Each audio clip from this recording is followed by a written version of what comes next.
ಅದ್ದೂರಿಯಾಗಿ ನಡೆದ ಘಾಟಿ ಸುಬ್ರಹ್ಮಣ್ಯ ಬ್ರಹ್ಮರಥೋತ್ಸವಕ್ಕೆ ಸಚಿವರಾದ ಕೆಎಚ್ ಮುನಿಯಪ್ಪ ಹಾಗೂ ರಾಮಲಿಂಗಾರೆಡ್ಡಿ ಅವರು ಚಾಲನೆ ನೀಡಿದರು. ಬೆಂಗಳೂರು ಗ್ರಾಮಾಂತರ ಜಿಲ್ಲೆಯ ದೊಡ್ಡಬಳ್ಳಾಪುರ ತಾಲೂಕಿನ ಇತಿಹಾಸ ಪ್ರಸಿದ್ಧ ಶ್ರೀ ಘಾಟಿ ಸುಬ್ರಹ್ಮಣ್ಯೇಶ್ವರ ಸ್ವಾಮಿ ಬ್ರಹ್ಮರಥೋತ್ಸವಕ್ಕೆ ಆಹಾರ ನಾಗರಿಕ ಸರಬರಾಜು ಗ್ರಾಹಕರ ವ್ಯವಹಾರಗಳ ಇಲಾಖೆ ಸಚಿವರು ಹಾಗೂ ಜಿಲ್ಲಾ ಉಸ್ತುವಾರಿ ಸಚಿವರಾದ ಕೆಎಚ್ ಮುನಿಯಪ್ಪ ಮತ್ತು ಸಾರಿಗೆ ಹಾಗೂ ಮುಜರಾಯಿ ಇಲಾಖೆ ಸಚಿವರಾದ ರಾಮಲಿಂಗಾರೆಡ್ಡಿ ಅವರು ಚಾಲನೆ ನೀಡಿದರು.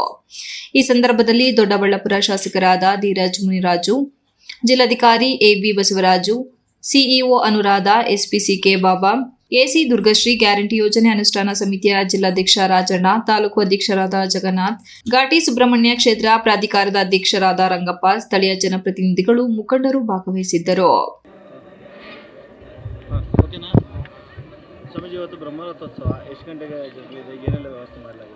ದ್ವಿಷಡ್ಭುಜಂ ಷಣ್ಮುಖಮಂಬಿಕಾಸುತಂ ಕುಮಾರಮಾದಿತ್ಯ ಸಮಾನತೇಜಸಂ ವಂದೇ ಮಯೂರಾಸನ ಮಧ್ಯ ಸಂಭವಂ ಸೇನಾನ್ಯಮಾದ್ಯಂ ಮಮಾಭೀಷ್ಟ ಸಿದ್ಧಯೇ. ವಿಶ್ವಾವಸುನಾಮ ಸಂವತ್ಸರದ ಪುಷ್ಯ ಶುದ್ಧ ಷಷ್ಠಿ. ನಮ್ಮ ಕರ್ನಾಟಕ ರಾಜ್ಯದಲ್ಲೇ ನಾಗಾರಾಧನೆಯಲ್ಲೇ ತುಂಬ ಪ್ರಸಿದ್ಧವಾದಂತಹ ಕ್ಷೇತ್ರ ಸ್ವಯಂಭೂ ಮೂರ್ತಿ. ಮುಂಭಾಗದಲ್ಲಿರುವಂತಹ ಸುಬ್ರಹ್ಮಣ್ಯ, ಹಿಂಭಾಗದಲ್ಲಿ ನರಸಿಂಹದೇವರು, ಒಂದೇ ಶಿಲೆಯಲ್ಲಿ ಎರಡು ದೇವರು ಸ್ವಯಂಭೂ ಆಗಿರುವಂತಹ ತುಂಬ ವಿಶೇಷವಾದಂತಹ ಸಾನ್ನಿಧ್ಯ ಇರುವಂತಹ ಕ್ಷೇತ್ರ.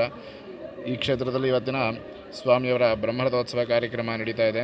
ಈ ಬ್ರಹ್ಮರಥೋತ್ಸವ ಕಾರ್ಯಕ್ರಮದಲ್ಲಿ ಉಷಃಕಾಲ ಬ್ರಾಹ್ಮಿ ಮುಹೂರ್ತದಲ್ಲೇ ಶ್ರೀ ಸ್ವಾಮಿಯವರ ಎಲ್ಲ ಪೂಜಾ ಕೈಂಕರ್ಯಗಳು, ಪಂಚಾಮೃತ ಅಭಿಷೇಕ, ಕ್ಷೀರಾಭಿಷೇಕ, ರುದ್ರಾಭಿಷೇಕ, ಮಹಾಮಂಗಳಾರತಿ, ಮಹಾನೈವೇದ್ಯ ಎಲ್ಲ ನೆರವೇರಿ ಭಕ್ತಾದಿಗಳಿಗೆ ಮುಕ್ತವಾಗಿ ದರ್ಶನಕ್ಕೆ ಪ್ರವೇಶ ಮಾಡಿರ್ತೀವಿ. ಭಕ್ತಾದಿಗಳು ಎಲ್ಲರೂ ಸಹಿತ ಅವರವರ ಪ್ರಾರ್ಥನೆಗಳನ್ನು ದೇವರಲ್ಲಿ ಸಲ್ಲಿಸ್ತಾ ದರ್ಶನವನ್ನು ಮಾಡ್ತಾ ಇರ್ತಾರೆ. 12ರಿಂದ 12:15 ಶ್ರೀ ಸ್ವಾಮಿಯವರ ಬ್ರಹ್ಮರಥೋತ್ಸವ ನೆರವೇರಿರುತ್ತೆ. ಆ ಬ್ರಹ್ಮರಥೋತ್ಸವದಲ್ಲಿ ಬಂದಂತಹ ಭಕ್ತಾದಿಗಳು ಸಹಿತ ಶ್ರೀ ಸ್ವಾಮಿಯವರ ಅನುಗ್ರಹ ಸದಾ ಎಲ್ಲರಿಗೂ ಅನುಗ್ರಹ ಮಾಡಿರ್ತಾರೆ ಭಗವಂತ. ರಾತ್ರಿವರೆಗೂ ಮುಕ್ತವಾಗಿ ಶ್ರೀ ಸ್ವಾಮಿಯವರ ದರ್ಶನಕ್ಕೆ ವ್ಯವಸ್ಥೆ ಮಾಡಿರ್ತಾರೆ ನಮ್ಮ ಕಾರ್ಯದರ್ಶಿಗಳು ಮತ್ತು ನಮ್ಮ ಮೇಡಮ್ನವರು, ಅಧ್ಯಕ್ಷರು, ಉಪಾಧ್ಯಕ್ಷರು ಎಲ್ಲರೂ.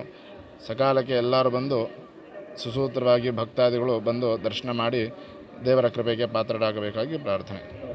MB Umesh, TV 46 news Kannada, Sakleshpur. You are watching TV 46 News Kannada.